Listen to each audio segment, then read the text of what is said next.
everyone, this is Sri here. There's a beautiful story that I remember reading a long time ago in a book about how Siddhartha Gautama, who is the Buddha, how he became enlightened.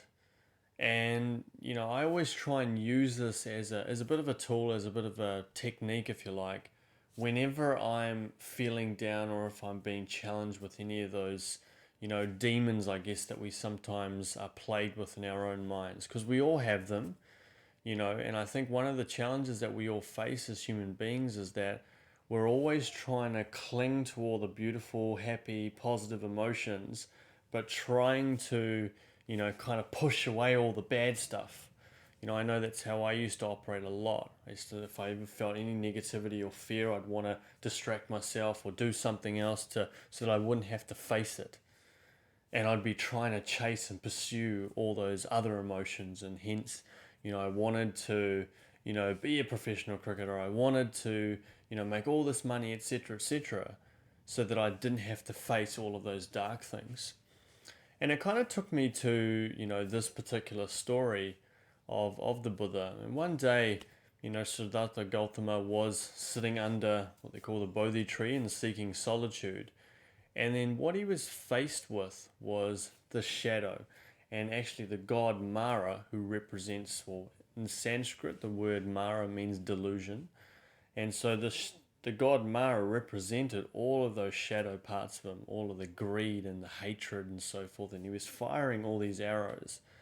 And rather than responding negatively towards it, the Buddha actually, at that moment, decided that he was going to show compassion and come from his heart.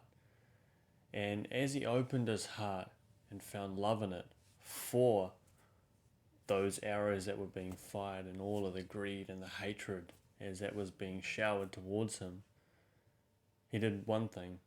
He showed compassion, and then that allowed him to actually transform those arrows into flowers. And then the petals actually started to build up at his feet.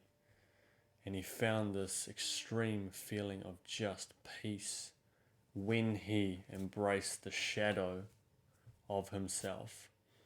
And so I think that's a really important lesson for all of us, is that whenever we are faced with our deepest, darkest parts of ourselves, rather than saying, no, no, no, no, no, I hate it, I got to get away from it, show some compassion towards that. Because it is the darkness inside of us that will actually lead us to the light. Now, some of you may, be challenged with this idea, and that's okay. All I ask is that you just have this little mustard seed of belief inside of me in this one. Because I promise you that even in my own life, I could not have progressed without embracing some of the darker parts in me. The more uncomfortable, the painful, the thoughts that I used to have, the fearful thoughts, the anxiety, the feelings of not being enough, etc., etc. So the more we allow ourselves to show that compassion towards that part of us, the more that we're able to befriend it and actually allow it to integrate into who we are as a person, and we become whole and we become more at peace because we're not fighting against it. Because as they say, what you resist persists. The more you push that away, the more it'll come towards you. So the more you allow yourself to actually welcome it, show compassion and a heartfelt understanding towards it, it's not going to have the same control over your life. And I promise you, you'll experience a level of liberation and peace that you've never had before. But it has to start from that place. So I hope that makes sense. Like I say, this is not about, specifically talking about any kind of religion or anything like that. Every religion I've always found has a beautiful, beautiful story and a beautiful message. So, I really want you to just remember that. And even in this particular case, I hope that makes sense, and I hope it can give you a little bit of a tool or something that will, just help you to conquer some of those more negative thoughts and, those emotions that get really, really uncomfortable.